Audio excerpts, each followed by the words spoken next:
It's starting to get suffocatingly hot in this cramped little space under the jewelry display carts. The cold metal of the cart is pressing into the woman's back, but she waits. She has to.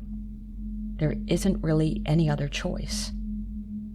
She strains her ears, trying to listen to what is going on in the world outside of underneath the cart, while being as still as possible, sweat burning her eyes as it streams down her face.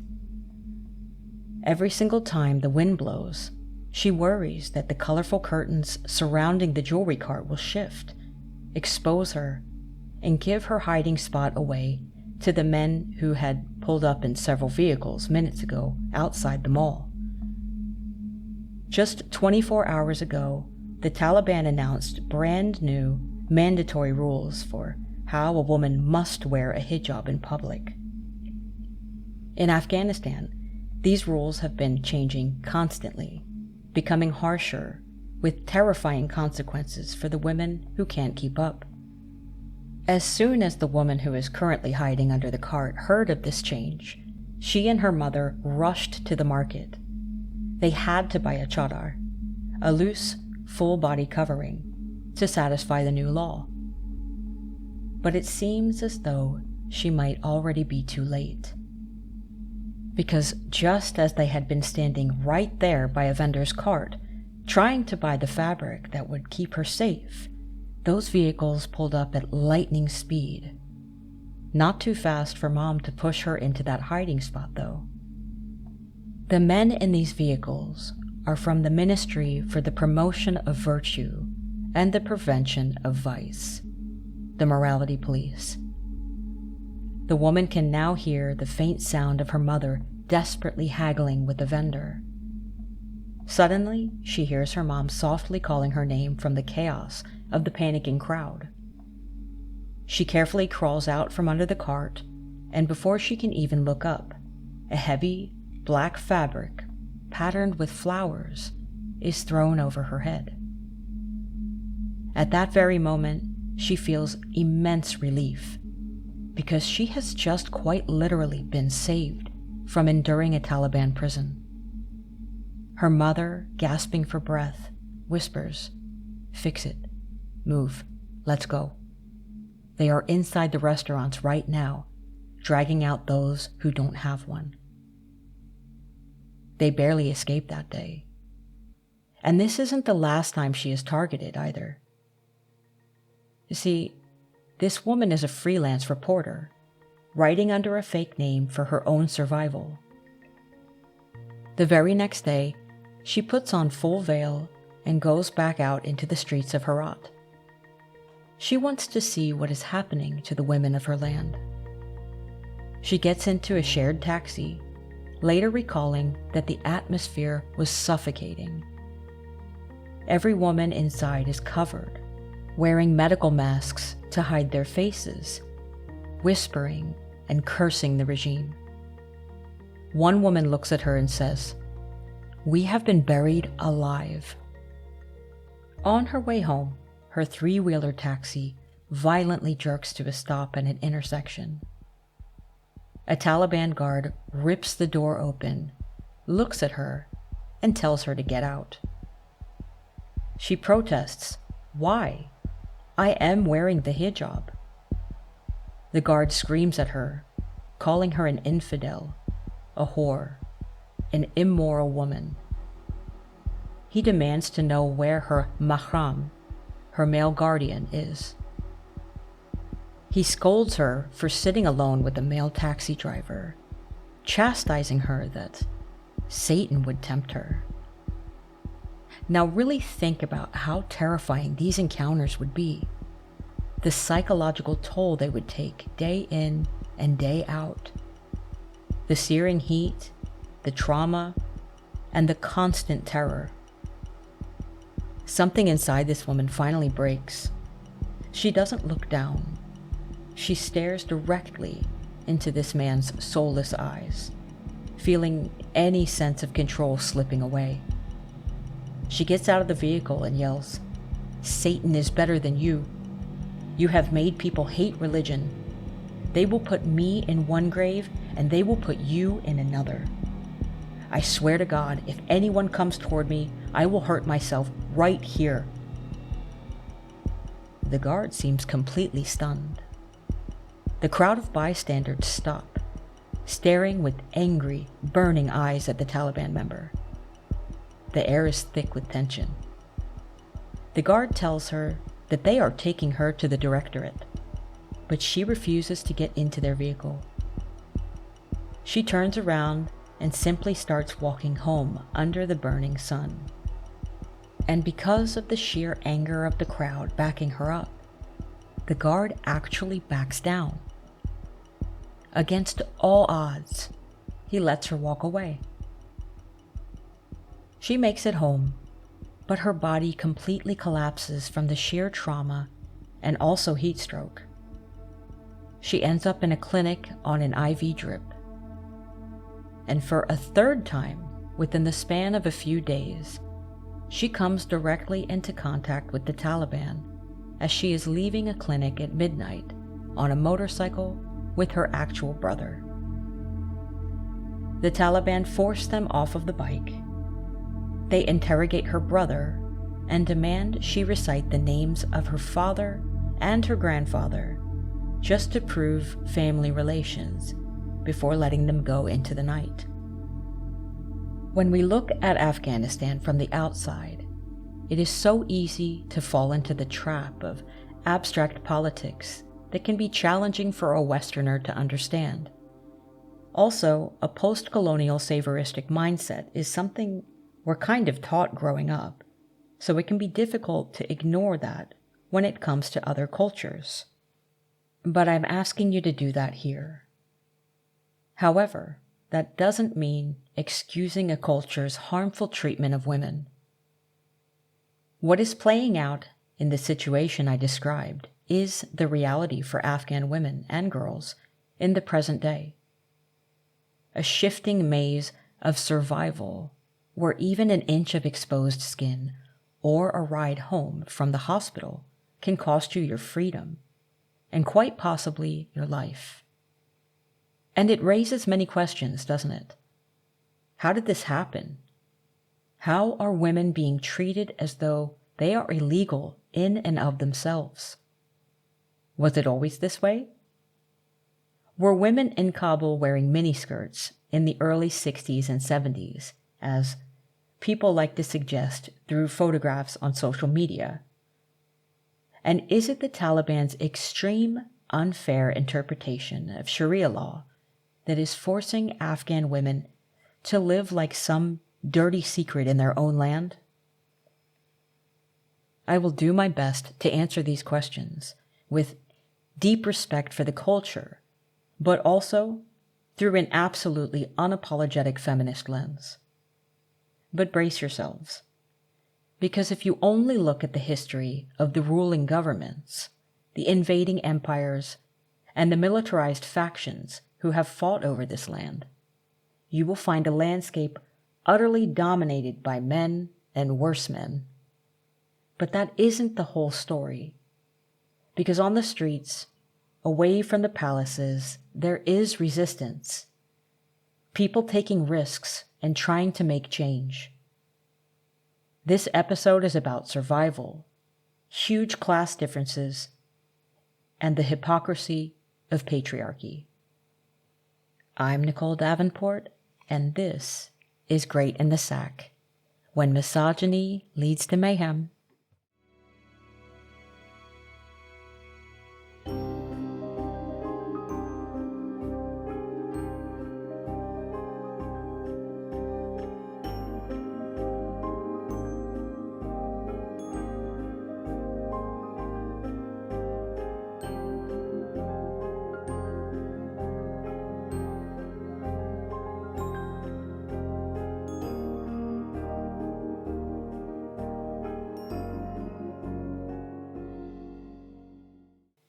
If you hear this story and you want to make a difference, there is a way that you can help get the situation in Afghanistan recognized by the EU and UN for what it is: gender apartheid.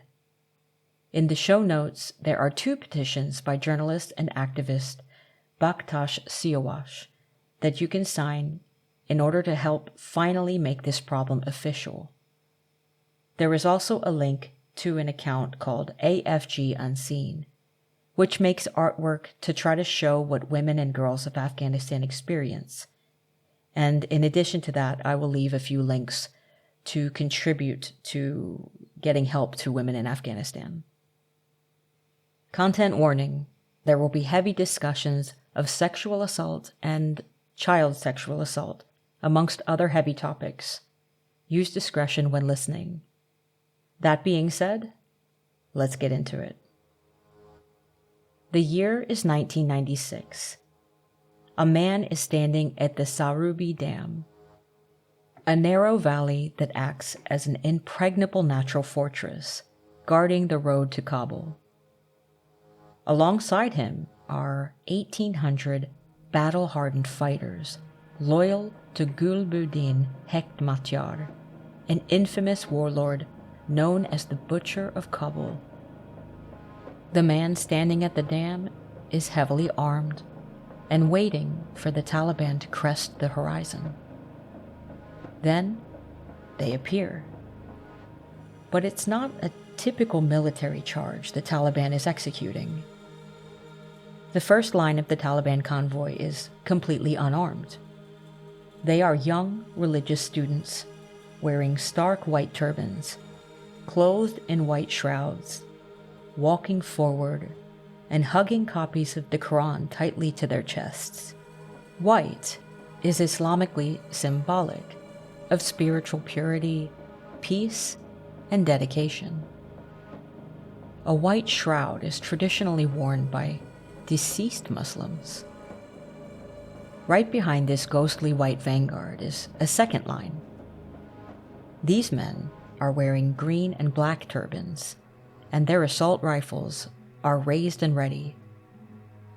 As they march, the entire formation is chanting Allahu Akbar, not in an aggressive shout, but in a haunting, melodic tune, perfectly in time with the beating of drums. The message is terrifyingly clear. Submit to the rule of the Quran, or the men in the green and black turbans will come for you. The front line of men also sent two conflicting messages, by design, of course. One of peace, and one of martyrdom. If you are a fighter standing on that dam, the psychological effect is paralyzing. Ayman Dean, the former jihadist turned MI6 spy, and the man who watched the Taliban sweep over Kabul, recalled looking at the advancing white turbans and realizing, I can't shoot at that. And it seems as though he wasn't alone in this feeling. Hekmatyar's battle-hardened warriors, men who had ruthlessly fought the Soviets decades prior, and also each other for years, simply dropped their weapons. Instead of firing, their mouths started joining the Taliban in the repetitious, trance-like chanting of Allahu Akbar. They were overcome by the literal fear of God, and they turned and ran. Even the greatest warlords fled Kabul without firing a single bullet. This theatrical sweeping motion wasn't just religious fervor. It is actually a calculated military strategy that analysts call the Taliban's operational art. Operational art is the blueprint of a military campaign, translating an overarching goal into tactical actions on the battlefield. And the Taliban's operational art relies heavily on psychological war theater. They know that morale and the will to fight are the most critical aspects of war. By placing the holy book on the front lines, they practiced a sophisticated psychological warfare designed to completely undermine enemy cohesion. They kind of paralyzed the enemy's mind, so that the battle is won before a single shot is even fired. This is also the exact same strategy they used to retake Afghanistan with lightning speed in 2021. According to experts, they are masters of the art of psychological terror. Today, the men who perfected this operational art are the undisputed rulers of Afghanistan, and they seem to reserve their most brutal psychological and physical warfare for the women of Afghanistan. I felt it was necessary to provide a description of the tactics that the Taliban use in order to take over cities in record-breaking time. I mean, it's really just a cheap, while very effective, parlor trick, if you think about it. Weaponizing religion in order to conquer. The Taliban's actions since regaining power in 2021 are important in understanding the current situation for women in Afghanistan right now. We first, however, have to discuss how things developed into what they have become, and for that, we have to go back towards the beginning.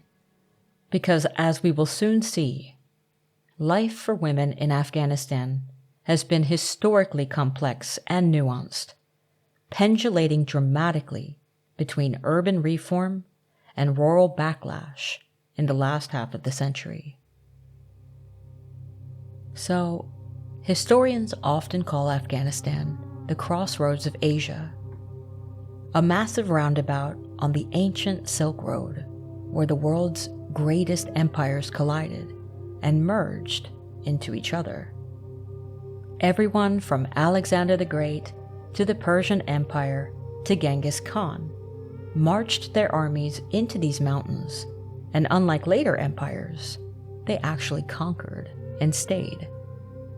In fact, over 2,000 years later, locals still refer to Alexander as Iskandar. But while the history books are obsessed with the men of these empires, they pretty much completely ignore the women who were navigating life here. Back then, on the macro level, women's bodies were treated as geopolitical currency. When Alexander the Great showed up to Bactria, in what is now northern Afghanistan, he did fight, yes, but he also married a Bactrian princess named Roxana. But look, I'm not going to tell you it was some epic fairy tale. Think of it like later situations, Pocahontas, Malintzin, you get the drift, where history books gave us bullshit accounts of beautiful, willing romances. We now know all of these accounts to be the cold propaganda of colonization, and also calculated political strategy, amongst other more nefarious things. Marrying Roxana was Alexander's way of securing an alliance to pacify the local tribes. But, plot twist, while Roxana was handed over as a diplomatic peace offering, the culture she came from didn't actually treat free women as slaves or property. In ancient Bactria, once a woman became the lady of the house, she held massive domestic and legal authority. Unlike classical Athens, where women were literally locked away in the back of the house with zero rights, a free Bactrian woman could own property, sign business contracts, and legally forbid her husband from taking a second wife. She was used as a bargaining chip to start a marriage, but once inside it, she had protections. But I digress. Over the centuries, through wave after wave of empires coming and going, those freedoms began to slowly erode, and tribal honor codes gained power. This is where the practice of Ba'ad comes into the picture. Ba'ad is a traditional extrajudicial tribal practice used primarily among rural communities. But back then, everywhere was kind of rural.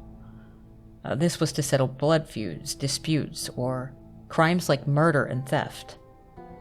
Instead of using a court of law, the perpetrator's family hands over a young daughter or sister to the victim's family as compensation. This practice treats the girl as an object of financial and blood debt, forcing her into horrible situations like forced marriages and a lifetime of systematic abuse within a very hostile household to pay for the actions of a male relative. Another structural symptom of this extreme patriarchy, and a direct consequence of completely segregating women out of everyday public life, is the horrific practice of bakabatsi, literally translating to boy play in Pashto. This is a centuries-old custom of child sexual exploitation, prevalent across Central Asia and the historical Persianate world. Under this practice, wealthy elites, commanders, and warlords target vulnerable, impoverished young boys, often through kidnapping or financial coercion. These children are robbed of their freedom, forced into feminine clothing to dance at private gatherings of men, and subjected to sexual abuse. Within this feudal type of society, the practice operates as a public status symbol, used by powerful men to explicitly demonstrate their wealth, authority, and capacity for total dominance over others. Now, though the Pashtuns who adhere to the tribal code of Pashtunwali are the group of people most often spoken about in regards to Afghanistan, it's important to note that there were and are many different ethnic groups residing in these areas. The largest of these groups are the Tajiks, the Uzbeks, and the Hazaras. An example of how one of these groups came to exist is when Genghis Khan's Mongol horsemen swept through the region in the 1200s, leaving a distinct genetic and cultural lineage that can be traced directly to the Hazara people of today. It is the Pashtuns, however, that we will be focusing on most during these episodes, along with their customary tribal code, Pashtunwali. This code is not only the dominant cultural practice in the rural South and East, but it also forms the foundational baseline for the modern ideology of the Taliban. As centuries of warfare ground down the region, the practice of young women being treated as the property of male guardians became the norm. Your father owned you. He eventually sold you to a husband for a bride price, which is called a walwar. And your entire existence was bound to a strict code of family honor. If you stepped outside of that line, it meant death. Yet despite being stripped of the autonomy they once held, rural women still found ways to push back against this total subjugation. Their resistance did not take form of public protests or anything like that, which would have been kind of impossible in that time period anyway. But instead, they used an ancient, anonymous oral poetry tradition called landais. Derived from the Pashto word literally meaning short poisonous snake, landais are a precise two-line folk poem consisting of exactly 22 syllables, 9 in the first line, 13 in the second. For centuries, women secretly composed, memorized, and passed down these poems.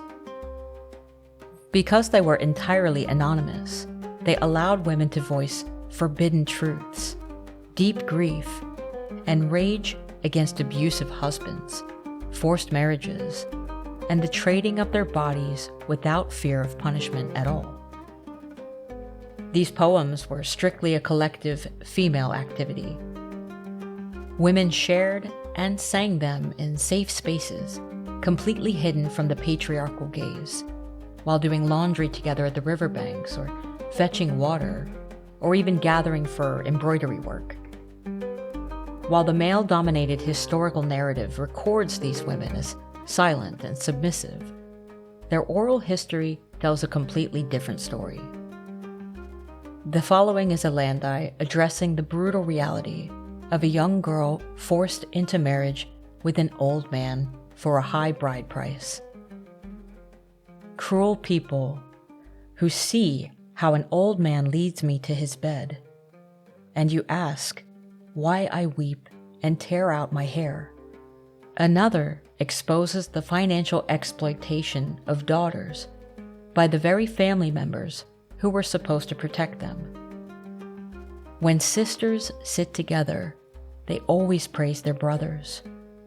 When brothers sit together, they sell their sisters to others.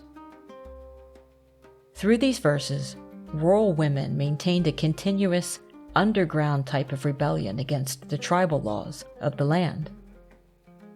We know these secret histories today because of journalists like Eliza Griswold, who traveled into areas of Afghanistan to record and translate these poems for the Poetry Foundation, preserving a history that male authorities tried for centuries to keep silent.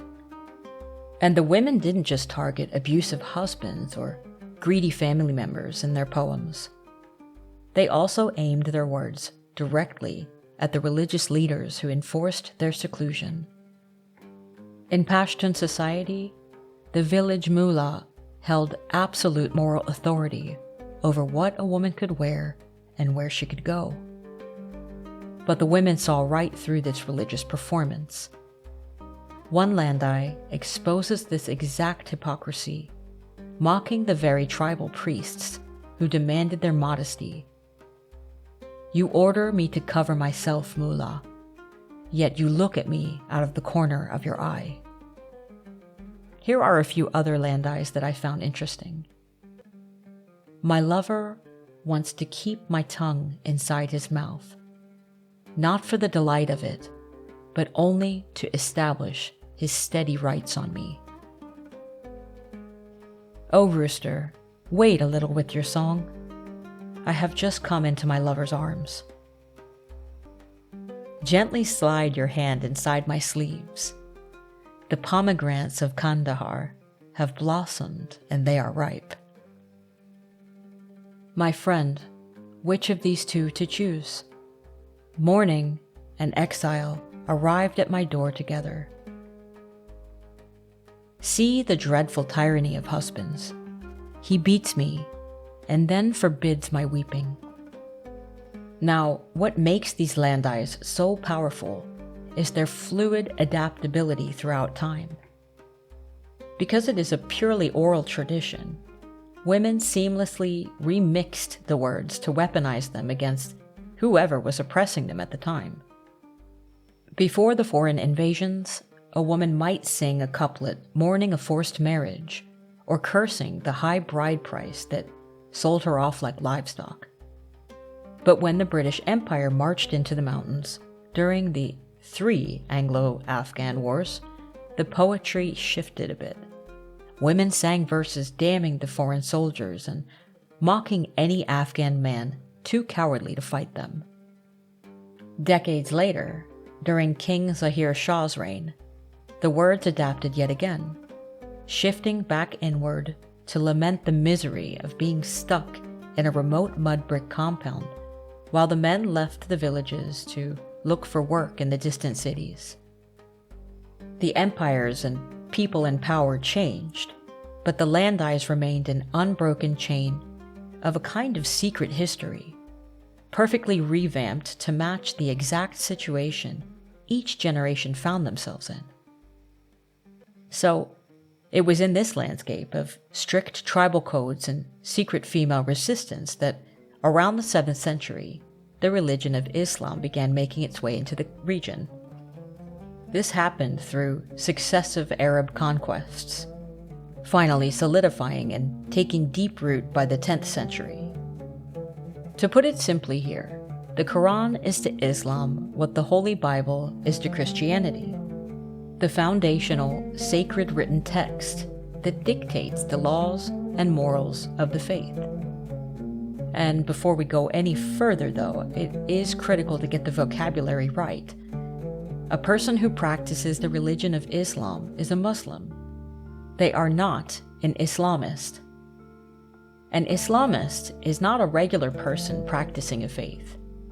They are a modern political ideologue who wants to force an entire society to be governed by a fundamentalist, authoritarian version of religious law. It is the difference between an everyday Christian practicing their faith and a radical Christian nationalist trying to seize control of a government. The Taliban, Al-Qaeda, and ISIS are not simply Muslims. They are heavily armed political Islamists using religion as a weapon to rule by force. So anyway, the historical reality of how the practice of Islam actually functioned on the ground in Afghanistan isn't truly Islam. In the West, modern perceptions of Islamic scripture are deeply skewed. People are constantly misled into believing the text itself encourages atrocities or absolute oppression. But the reality is that tribal leaders back then did exactly what extremists do now. They ignored the book to protect their own power. Because the written text of the Quran explicitly outlawed the practice of ba'ad, strictly prohibited the sexual exploitation of children, and granted women distinct legal rights, including the right to inherit property and to refuse a forced marriage. Also, Islamic scripture explicitly states that the pursuit of knowledge and education is a mandatory religious duty for all Muslims, making absolutely no distinction between men and women. But a text can only provide guidance if the people can read it. Because of Afghanistan's incredibly rugged geography, which left rural valleys completely isolated, coupled with near-total systemic illiteracy, the vast majority of the population could not read the Arabic text of the Quran for themselves.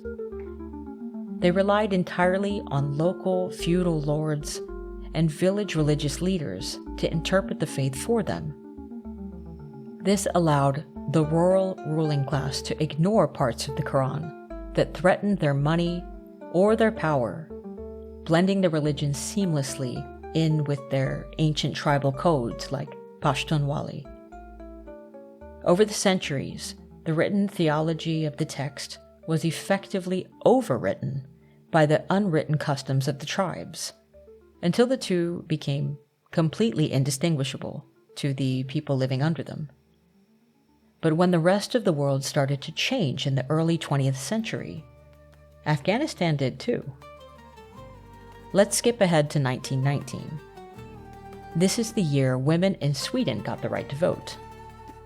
And Afghan women got it around the same time. In fact, they beat American women to the ballot box by a full year. And although the women over in Great Britain gained partial voting rights in 1918, it took them until 1928 to get full voting rights. Okay, so the question is, how did that happen in a place governed by strict tribal codes? Well, it came down to a progressive Pashtun king named Amanullah Khan and his wife, Queen Soraya Tarzi. And by the way, it's worth noting here that the Pashtuns basically held a monopoly over the Afghan throne for centuries previous and centuries to come. And not only because there are more of them in the population. But then how did the Pashtuns get this monopoly in the first place? Why didn't a Tajik, a Hazara, or an Uzbek become the first king of Afghanistan? So, it comes down to a chaotic incident in 1747. Before Afghanistan was its own country, the area was dominated by the Persian Empire, ruled by a brutal military genius named Nader Shah. Now, Nader Shah didn't trust his own Persian soldiers, so he hired a highly disciplined, elite personal guard of 4,000 Pashtun cavalry riders. And the commander of that guard was a young Pashtun fighter named Ahmad Khan. In June of 1747, Nader Shah's own officers grew tired of his tyranny and assassinated him right in his tent. The empire instantly began to fall apart and chaos broke out. But while everyone else was panicking, Ahmad Khan and his Pashtun riders did something kind of wild. They occupied the entire imperial treasury and seized a massive caravan of looted gold, silver, and jewels, including the legendary Koh-i-Noor diamond. All of a sudden, this Pashtun commander had 4,000 elite, heavily armed warriors and more money than God. He rode straight back to Kandahar and called a yirga, which is a grand tribal council. He used that mountain of stolen imperial wealth to buy the loyalty of the other rival Pashtun clans. He basically told them to stop fighting each other and follow him, and that he would use his money and army to conquer the surrounding lands, and they would all get rich together. The end.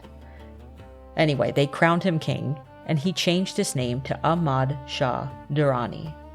Durrani means pearl of pearls, if I'm not mistaken here. Now, why couldn't the Tajiks or Uzbeks stop him, or even the Hazaras? Because geography had divided them, is why. The Tajiks were urban traders and farmers. They didn't have a massive unified tribal army.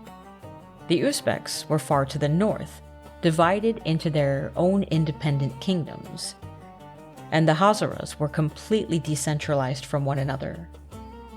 The Pashtuns, packed into the southern and eastern mountains, now had the perfect combination of a massive population, a unified tribal code, an elite cavalry, and a vault full of stolen Persian gold. Ahmad Shah Durrani took his army and conquered the northern territories, bringing the Tajiks, Uzbeks, and Hazaras under his power. He established a system where the Pashtuns were the ruling military class, and everyone else was a mere taxed subject. That right there in 1747 is how the royal Pashtun lineage was formed. The Pashtuns kind of basically bought the throne with Persian gold and secured it with the threat of military power. So to the other ethnic groups living there, the Tajiks, the Uzbeks, and the Hazaras, the ruling royalty in Kabul often felt less like a unified government and more like usurpers who took over the entire land. Now back to 1919. The young King Amanullah took the throne after his father, Emir Habibullah Khan, an autocratic ruler who introduced modern luxuries to his palace, but not to the country itself, was assassinated. Habibullah's approach to ruling the country had managed to alienate everyone. He spent massive amounts of state wealth importing steam engines, building private hydroelectric plants just to light up his palaces in Kabul and Jalalabad, and driving around in imported British automobiles on private royal roadways. Meanwhile, just a few miles outside the palace, there were virtually no paved roads connecting major provincial areas, and trade was still entirely dependent on donkey and camel caravans struggling over mountain passes because basic bridges hadn't been built. The local populations saw zero benefit from the modernization their taxes were funding. So, after taking the throne, Amanullah immediately launched the third and final Anglo-Afghan War, a swift and decisive effort to permanently kick out this last attempt British imperial occupation and claim Afghanistan's independence. He created the first constitution of Afghanistan as well. He and his wife, Queen Soraya, wanted to show the world that Afghanistan was a modern, enlightened nation. And they tried to do more than just giving women the right to vote. Queen Soraya opened the very first school for girls in Kabul. She founded the country's first women's magazine, and at a huge public event, King Amanullah literally stood up and said, "Islam does not require women to cover their faces." And Queen Soraya tore off her veil right there in public. They also banned forced marriages and made laws to stop men from buying child brides. Sounds really good, am I right? But while acknowledging all the great they did in the country, there is a massive catch here, and this is where the class element comes into play. All of this incredible progress was kinda only possible in urban areas. It was happening inside the higher class, educated, elite little bubble in Kabul. But out in the rural fields, the poor farmers and mountain villagers didn't see a single bit of that freedom, not really. For the women living in these remote mud brick villages, these new laws certainly weren't a lifeline. They were actually more like a danger in a way. A queen tearing off her veil in a Kabul palace meant nothing to a girl working the fields under a scorching Afghanistan sun. No police officer or government judge was coming out into the mountains to guarantee her new rights. In fact, the king's laws actually made life more perilous for the rural women. And this is because, by banning bride prices and outlawing the practice of trading daughters to settle debts, the government accidentally bankrupted the traditional family economy. In this rural system, where families relied on these transactions just to buy food and survive, daughters were suddenly seen as financial liabilities. Because these girls couldn't read, had no schools to go to, and had zero ways to earn their own money, they remained completely trapped. They were still entirely at the mercy of their fathers and brothers. Only now, those men were angry, broke, and resentful of the government's interference. Now, in a perfect world, if the king truly wanted these human rights laws to stick, he would have had to give these families an alternative way to survive. You cannot simply outlaw a starving family's desperate source of income without giving them a backup plan.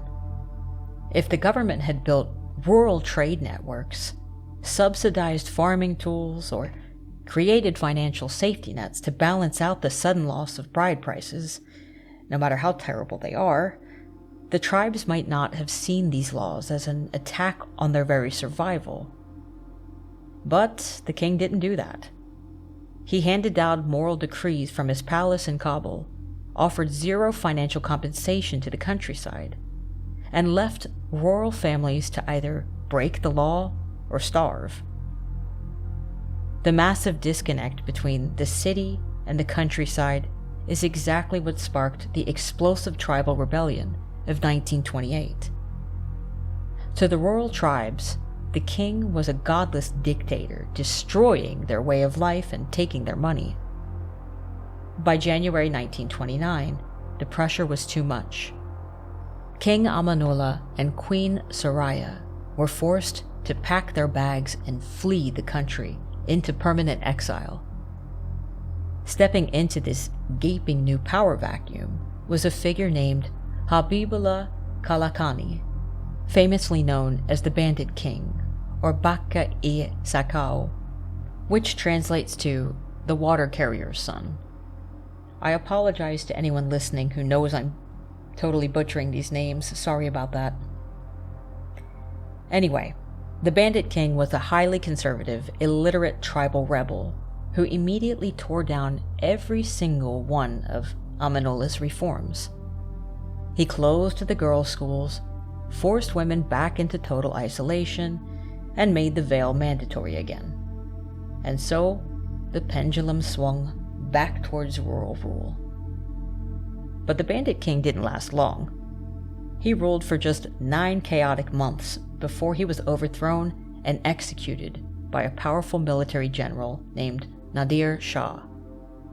Nadir Shah took the crown, starting a new royal dynasty, but he didn't really do anything notable for women, or anyone else for that matter, completely terrified of another rural rebellion. When he was assassinated a few years later, his 19-year-old son, Zahir Shah, became the new king. He spent the next few decades moving at an absolute snail's pace to keep the peace. For the generation of women living through the next few decades under King Zahir Shah, life remained as two entirely different worlds, dictated once again by geography and class. Out in the royal provinces, the clock kinda stopped. For 40 years, rural women lived under the exact same feudal conditions their grandmothers had endured. Completely isolated inside their family compounds, barred from education, and ruled by the strict laws of family honor. They survived by working the fields, maintaining the households, and passing down their landai poems from one woman's mouth to another woman's ear, just to keep their inner worlds alive.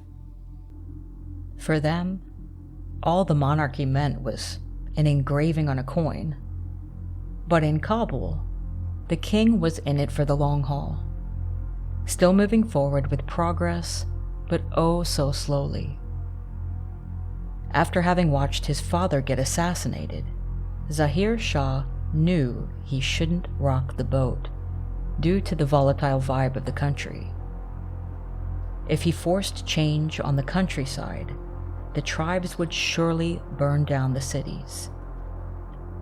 A bit later, though, by 1959, the king and his somewhat progressive prime minister, who also happened to be his cousin, Mohammed Daoud Khan, made a move.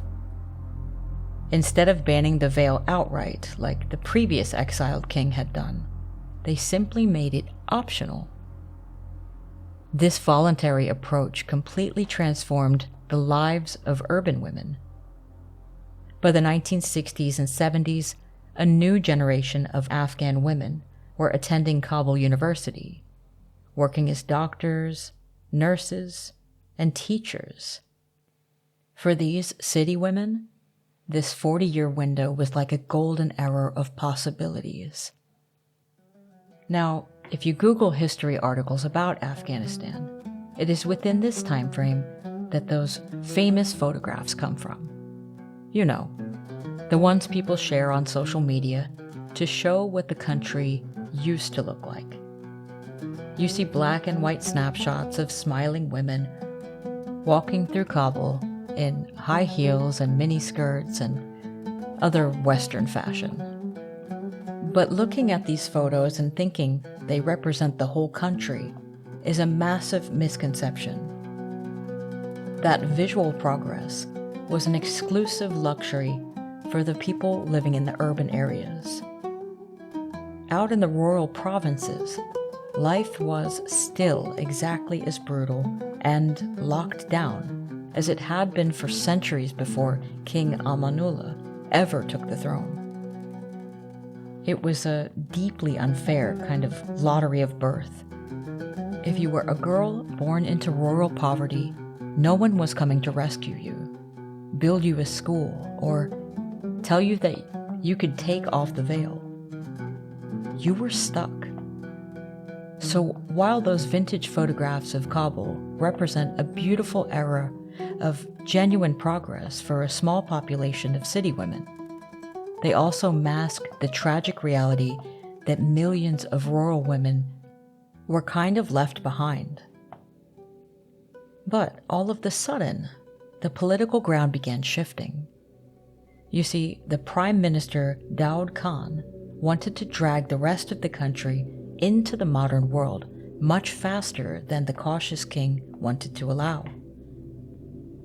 Sensing his cousin was becoming far too powerful and reckless, the king stripped Daoud of his prime minister title in 1963, passing a law that banned members of the royal family from holding political office altogether. It was a direct move to sideline his cousin. For a decade, Daoud bided his time in the background. Then, in 1973, while King Zahir Shah was away in Italy receiving medical treatment, Daud made his move. He orchestrated a non-violent coup. And so, the centuries-old monarchy was dead, and Afghanistan was declared a republic, with Daud at the helm.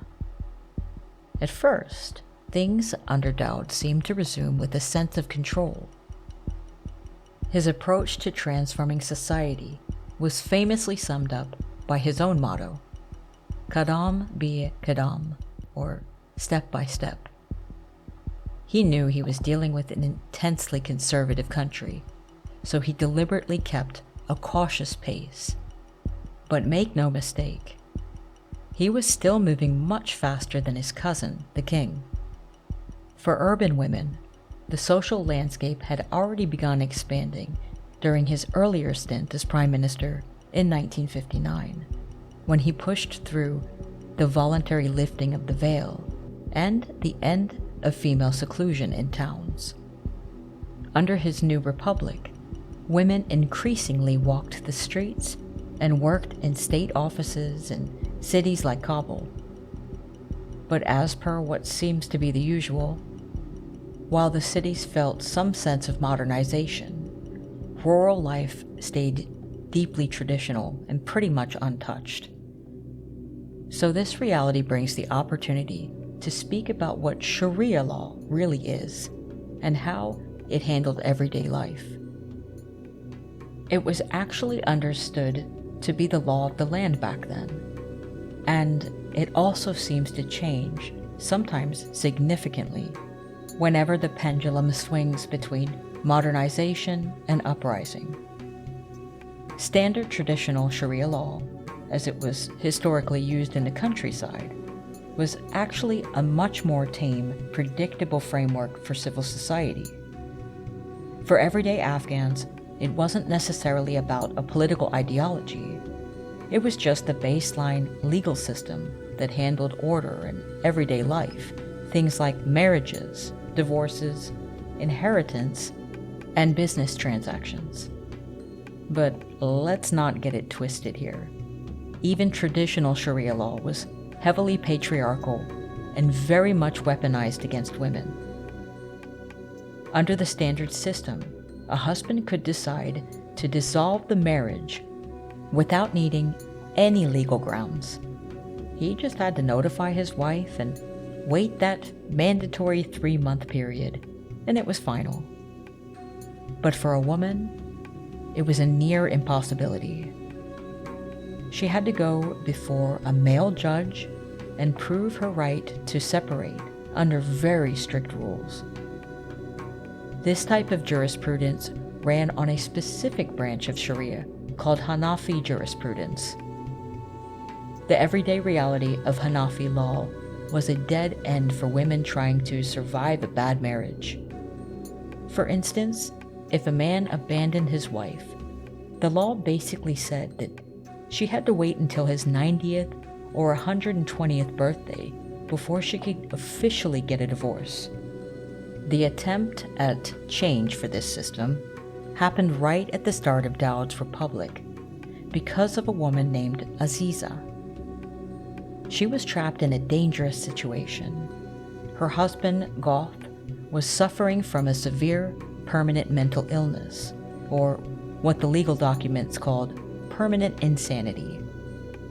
Aziza went to the courts begging for a judicial separation, explicitly telling the judges that cohabitation with him was a direct threat to her physical safety.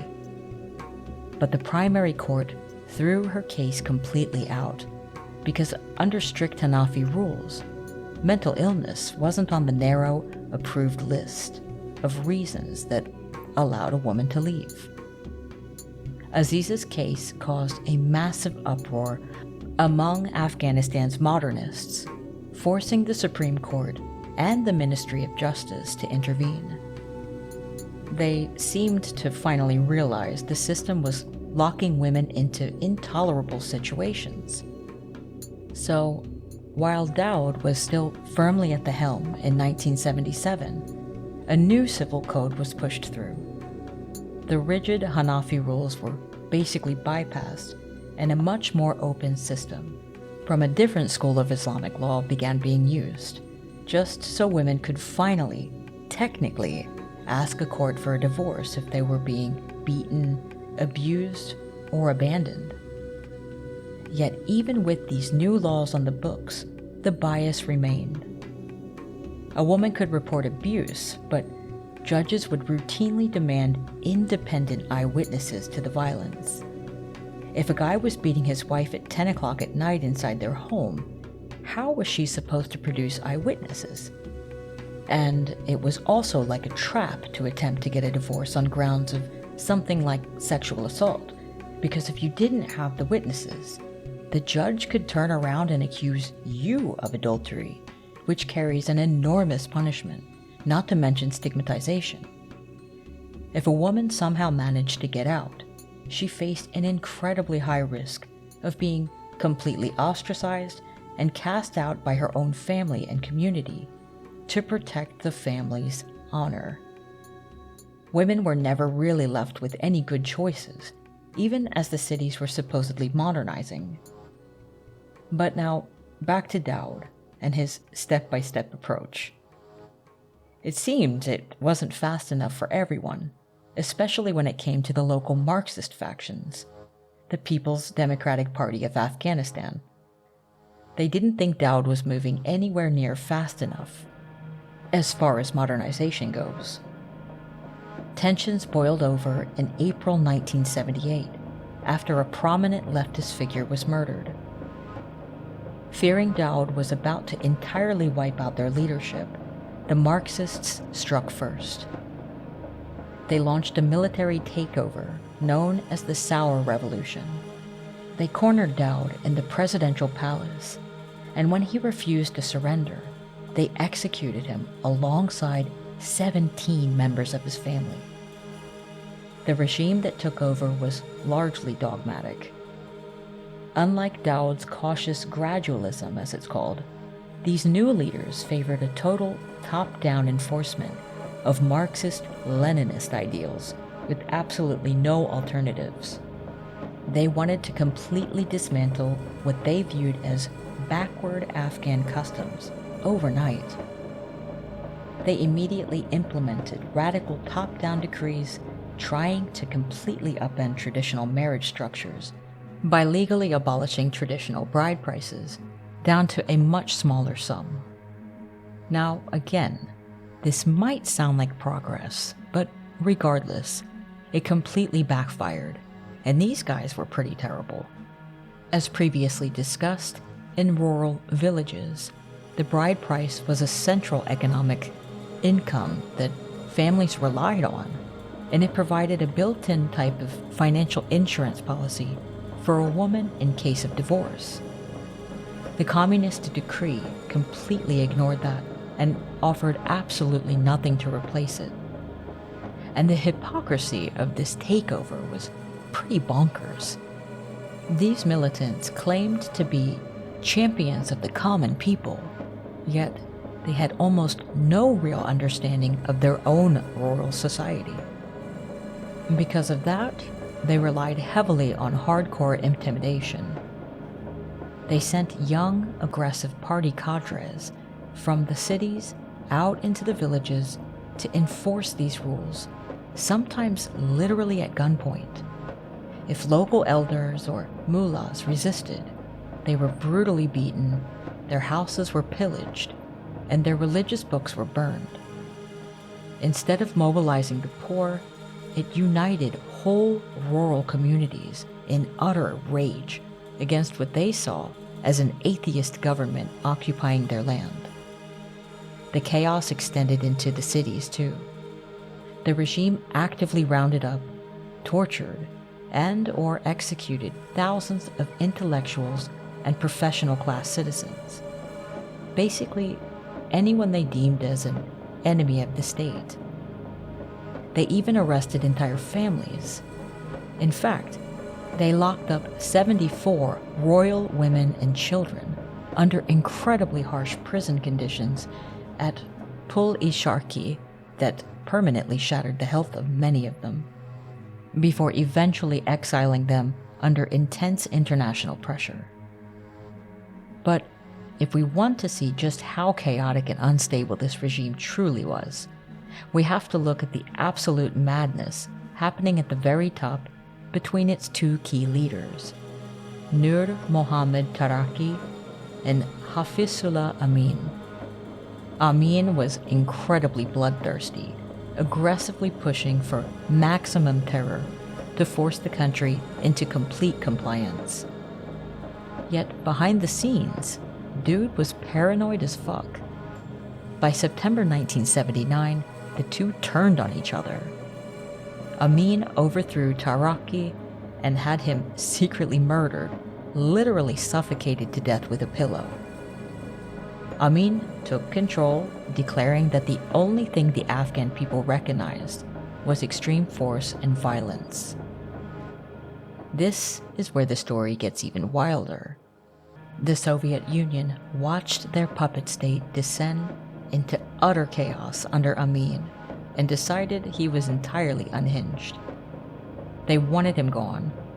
The Soviets actually plotted to poison Amin during a lunch, and the poison was effective. Amin collapsed and went unconscious. But the Soviet plotters hadn't told the doctors at the Soviet embassy in Kabul what they were doing. These doctors rushed in and did their jobs and saved Amin's life, completely unaware that their own government was trying to assassinate him.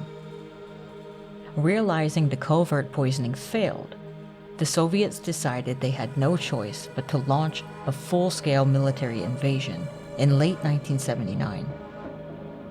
They sent in the KGB and special forces to storm the palace, and this time they made sure they finished the job, executing Amin and replacing him with a new premier.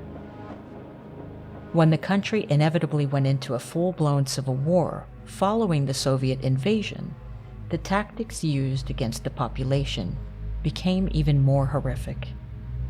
Soviet forces and the local secret police began targeting women directly. Russian troops flying in helicopters would actively scan fields for village women working without men nearby, land the helicopter, and kidnap them right out of the fields. They did the same thing in the streets of Kabul after dark, taking young women away in tanks and armored vehicles. The primary object of these abductions was rape, and many of these women were murdered afterwards. But even if they survived and were let go, a completely different nightmare began at home. In this way, the gap between rural and urban women meant very little, because the devastating weight of traditional family honor applied to both. In a society governed by strict tribal codes, an abducted and assaulted woman faced massive domestic stigmatization. She was instantly shunned, exiled, and treated by her own community as if she were the perpetrator who brought shame to the family. Tragically, many of these survivors faced the ultimate horror of honor killings, being stoned or murdered by their own relatives just to erase the perceived stain on the family name. But these women were far from just passive victims. Even in the face of absolute terror, a powerful underground women's resistance movement formed. Facing threats of arrest and execution, urban women organized covert networks. They risked so much by writing and distributing shabnama, or night letters. These were anti-regime and anti-Soviet resistance posters and flyers that women would silently paste onto neighborhood doors and walls under the cover of night, keeping the spirit of defiance alive and mobilizing civilian opposition when public protest could mean death.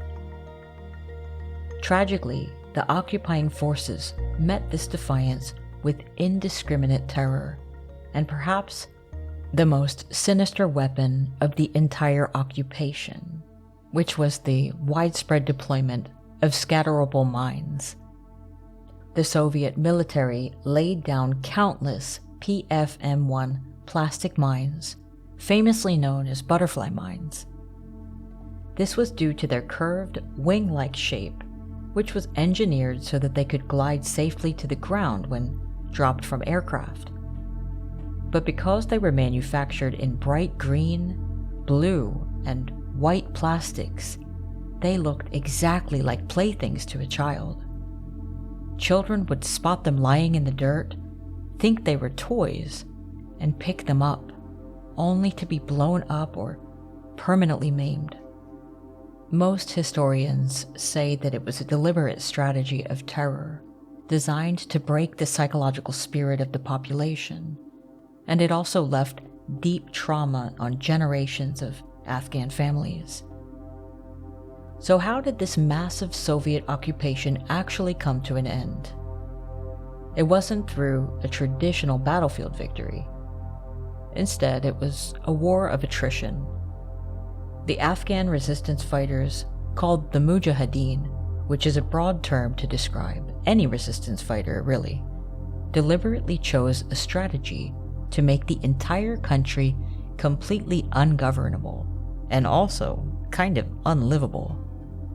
They used classic guerrilla tactics, cutting off supply lines and launching hit-and-run attacks that made it impossible for Soviet military to establish real control outside the major towns.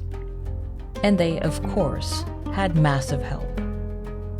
Hating the Soviet Union and wanting to push back against communist expansion, here came the United States and also Saudi Arabia, who poured billions of dollars in cash and weapons right into the resistance. Almost all of this support was funneled directly through Pakistan's intelligence agency, the ISI, which managed the logistics on the ground. By 1989, faced with mounting casualties and relentless international pressure, the Soviet Union threw in the towel and completely withdrew their troops. But there was utter destruction and hopelessness in the Soviets' departure. The Mujahideen had successfully created an ungovernable state to drive the Russians out. But once the common enemy was gone, they had no idea how to actually rule. By 1992, the remaining communist proxy government collapsed, and the various Mujahideen factions and warlords immediately turned on each other. This happened because of differences in ethnic and tribal lines, and that inability to find a common ground plunged the country into a devastating civil war. Warlords like Gulbuddin Hekmatyar, the guy we spoke about in the beginning of the episode, backed heavily by Pakistan, literally blew up civilian areas of their own capital, tearing Kabul apart in a desperate power grab. This era of civil war became an absolute nightmare for everyday citizens.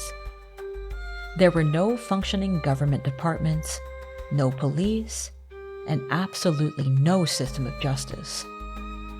The southern region around Kandahar, in particular, became a lawless landscape of atrocities and crime, driven by complex tribal rivalries. Under the rule of these corrupt local warlords, horrifying human rights abuses became rampant. Warlords and their armed bands began now blatantly practicing bakabatsi, as we talked about earlier, aggressively kidnapping young boys from local families and subjecting them to sexual slavery.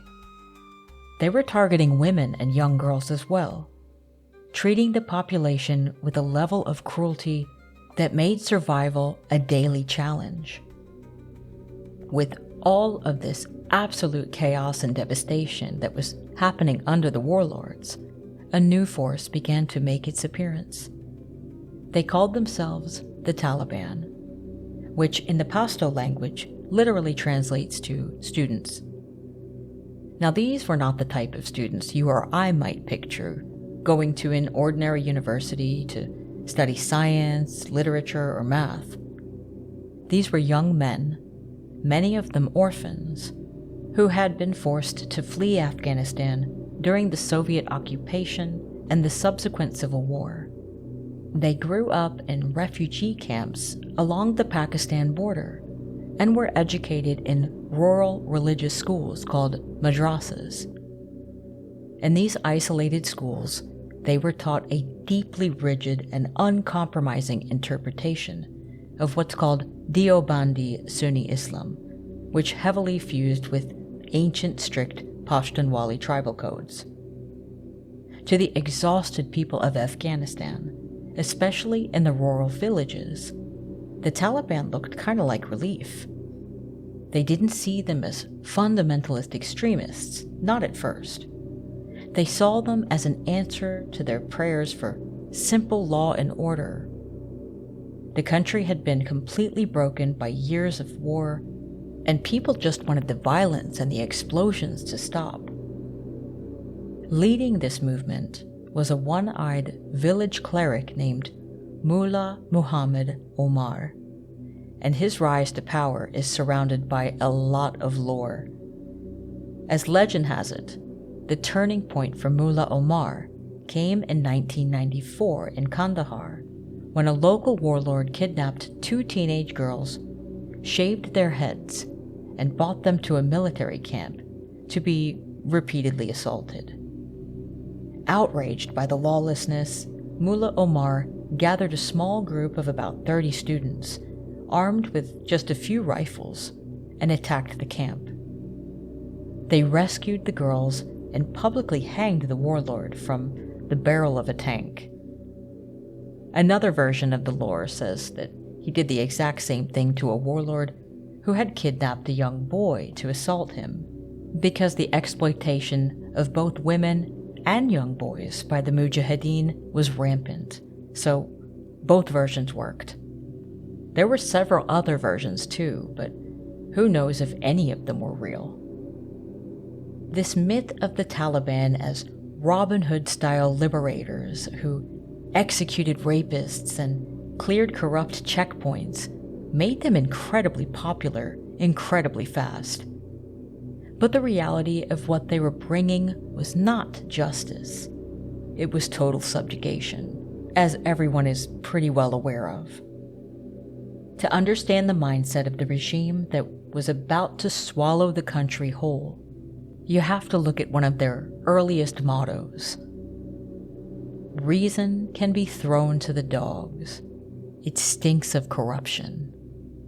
The Taliban is actually populists, amongst other horrible things. And it is with the beginning of the Taliban's swift takeover of the country and how it will affect women that we will pick back up with on part 2. Please, please, please check out those 2 different links in the show notes to sign the petitions that will help the UN and the United Nations recognize what's happening in Afghanistan as a gender apartheid. There will be other links there as well, along with the socials for the show, and it would be awesome if you followed the show on whichever platform you listen on. And I realize I'm asking a lot here, and I often hate to ask for follows and ratings, but if you could rate the show, feedback is always good. You guys are awesome for listening. Thank you for your continued support. And remember, stay vigilant, stay vocal, because silence is complicity. Bye.